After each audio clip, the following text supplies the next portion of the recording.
The story of the Chumash Indians is one of great resilience. Hundreds of years ago, Chumash tribes utilized resources from both land and sea along a 200-mile stretch of California coastline.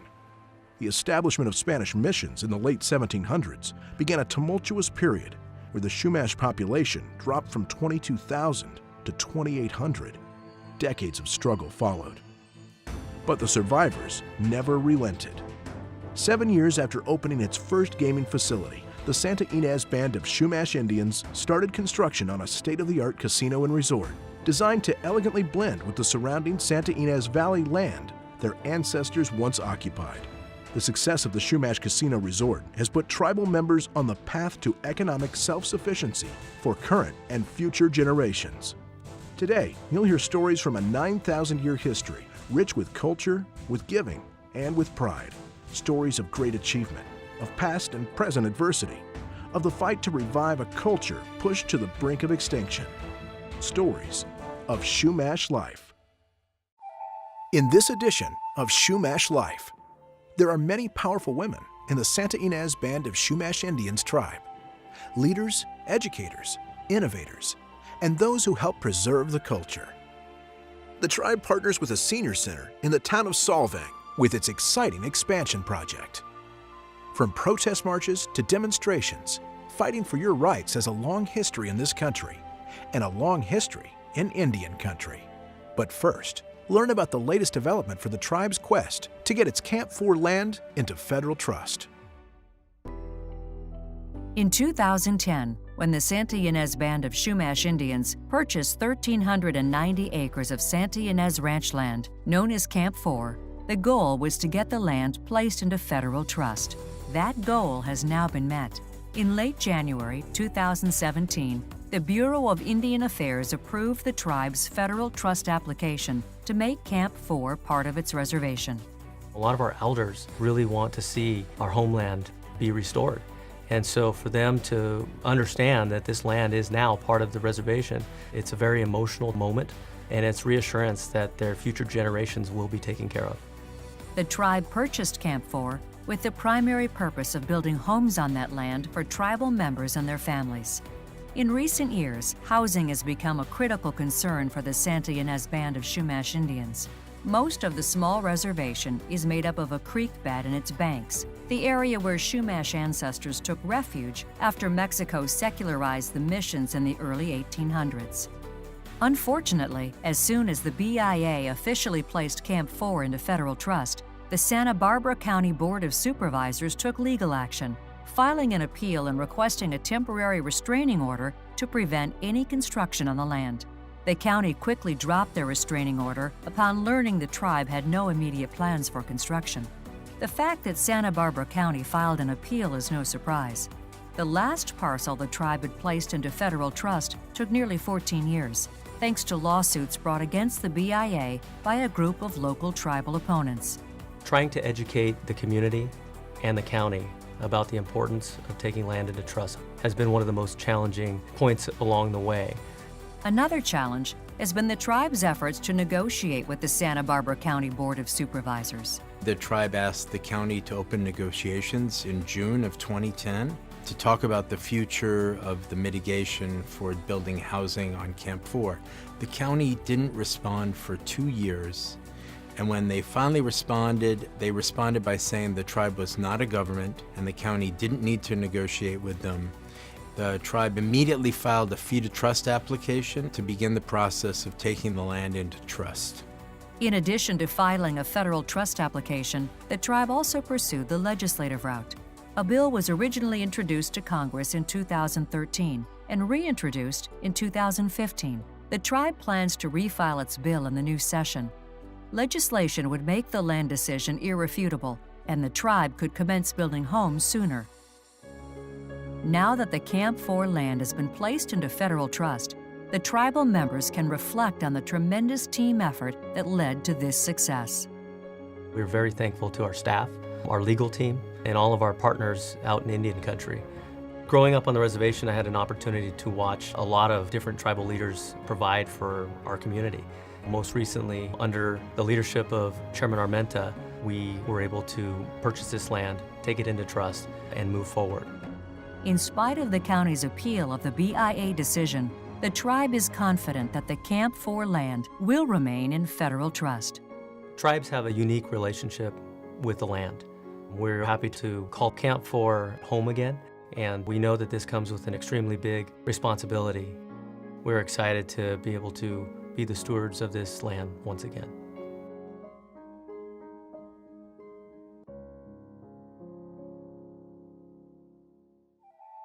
The tribe is excited its Camp 4 land was placed into federal trust by the BIA and is confident it will remain in federal trust. For Chumash women, caring for family and community is second nature. Learn about Chumash women of the past, present, and future. As a matriarchal society, the Santa Ynez Band of Chumash Indians has a rich history of strong women working tirelessly on behalf of their tribe. There is a pattern historically going into the present day of women taking leadership for what is important to them, not just for them as individuals, but as community-minded individuals. Women have been such a force in bringing people together and moving our people forward. In the early 1900s, Maria Solares spent countless hours with ethnologist John Peabody Harrington in an effort to create historical records of Chumash culture that have continued to serve the tribe through generations. In the 1970s, Rosa Pace established a tribal health clinic on the reservation, which has evolved from a small trailer to a thriving facility, serving both the tribal community and the community at large. Female role models were abundant in Chumash culture, and their leadership skills have been passed from generation to generation. My mom was actually the first and only chairwoman for the tribe.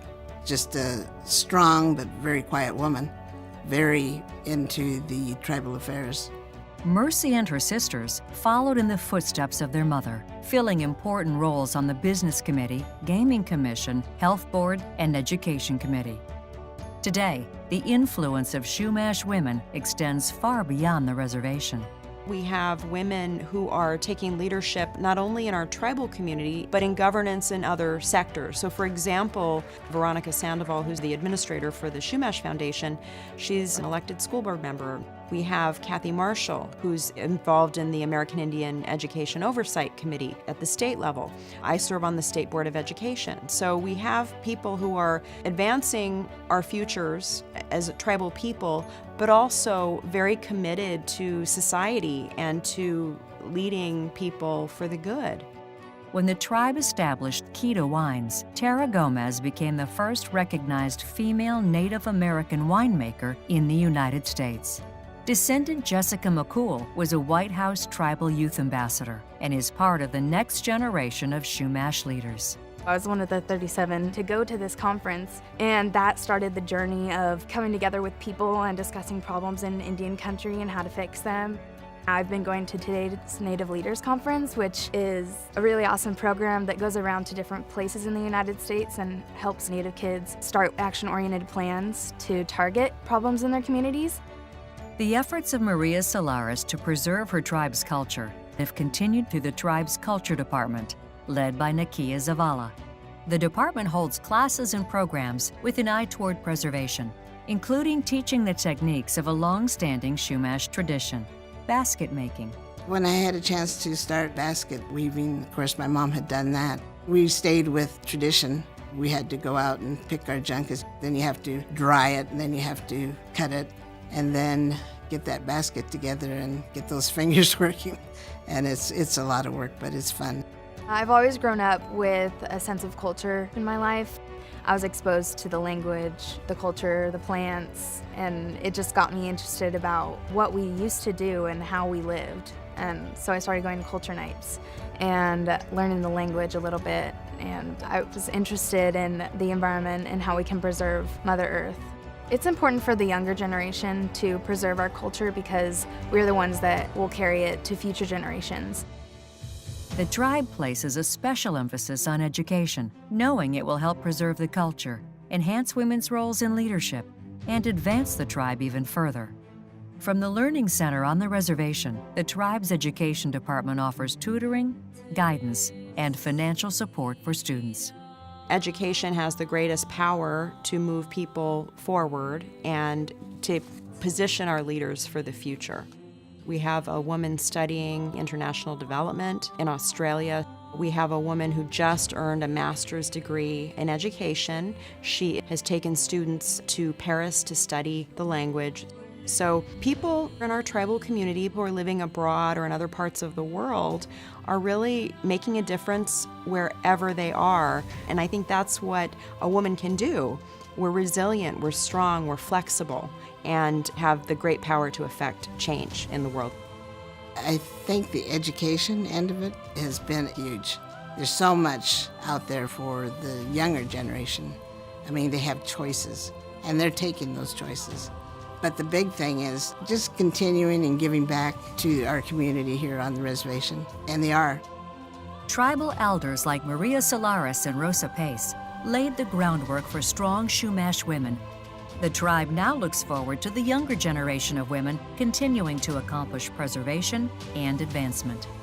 This younger generation is very confident in what they want to accomplish, especially in Native communities.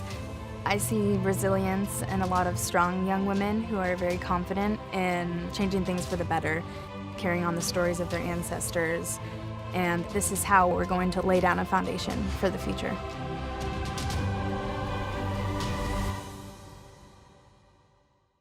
The Santa Ynez Chumash tribe has a strong foundation thanks to these powerful women.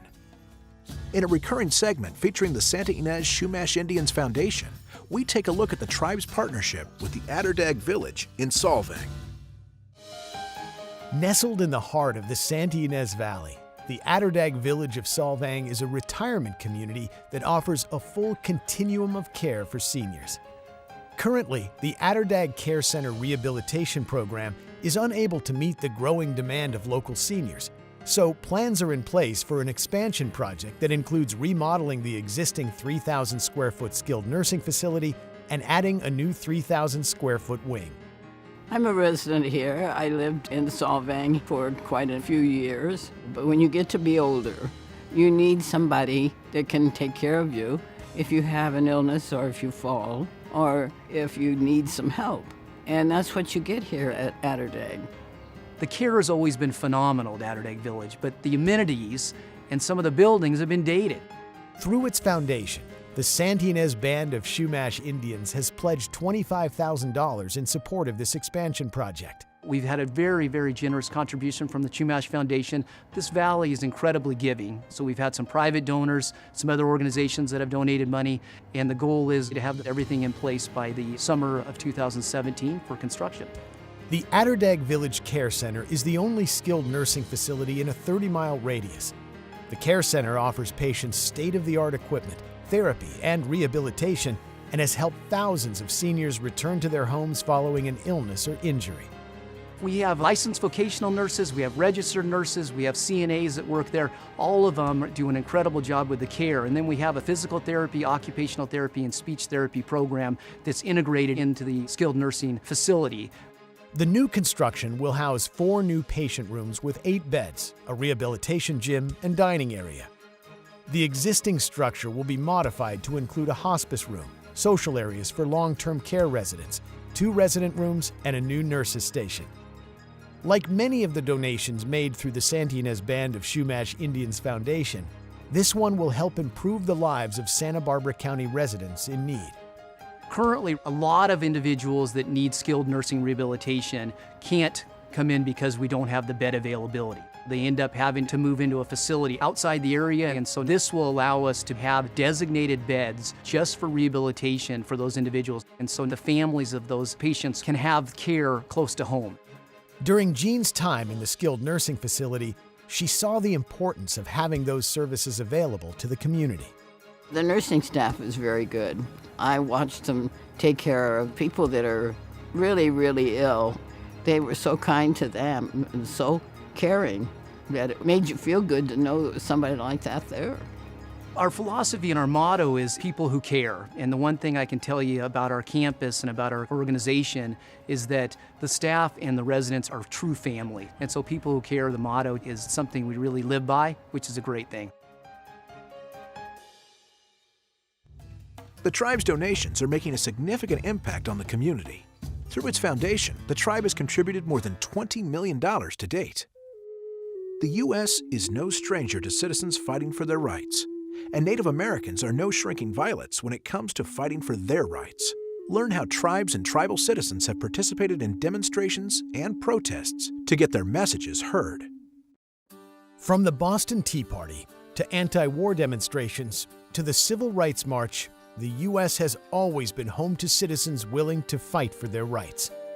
Native Americans have been no strangers to protests and have also initiated demonstrations to bring attention to injustice. Recently, the protest at Standing Rock has been prevalent in the news and on social media. Tribes have come together to fight construction of the Dakota Access Pipeline near the Standing Rock Sioux Tribe's reservation in North Dakota. The original project was supposed to run north of Bismarck, North Dakota, and for a variety of reasons, including water, they moved it. And when they moved it to just north of the reservation line in Standing Rock. And what that action did was to say Indian people are expendable when the city of Bismarck is not. It's a classic case of environmental racism. As word spread, the protest grew quickly. People started coming to the camps, the tribal chairman got arrested, and then suddenly Standing Rock became a moment where hundreds of people from across Indian country felt this call to go, to be there, to say they're with the people of Standing Rock. We're strong. Yeah, we're strong. The Santee Ynez Band of Chumash Indians passed a resolution in support of the Standing Rock Sioux tribe.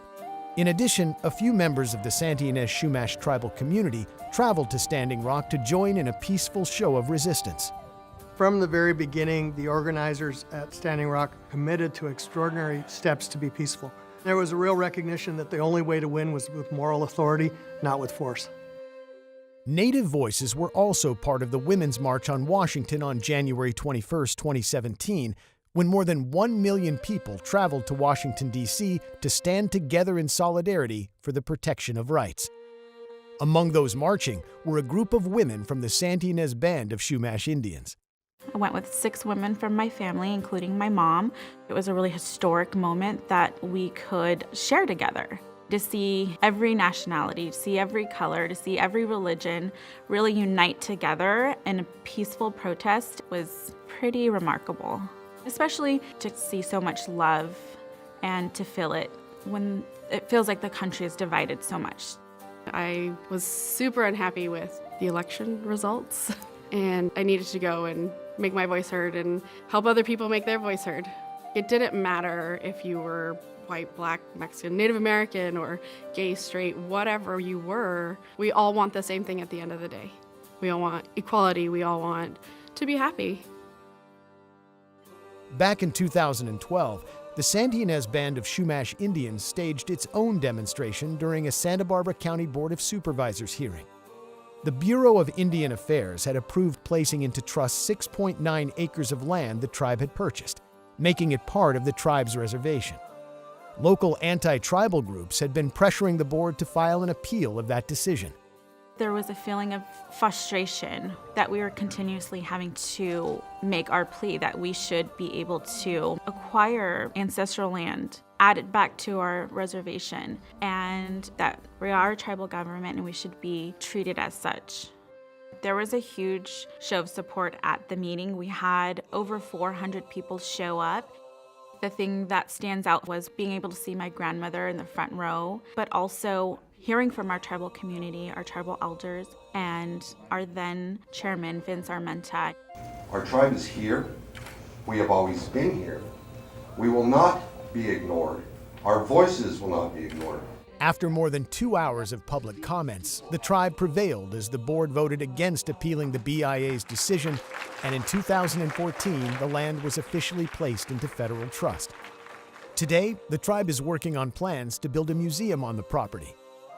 But as the Santee Ynez Chumash and other tribes continue to face opposition to their advancement, the Native American community must stay vigilant in making their voices heard. There's other people out there who can't fight for what they need. They're just not able to. But I am, and I can go out there and say, I don't like that. That's unfair, and I can help change it. The bottom line is that this country cannot be the country it wants to be, that it proclaims to be, unless its first people are part of the conversation.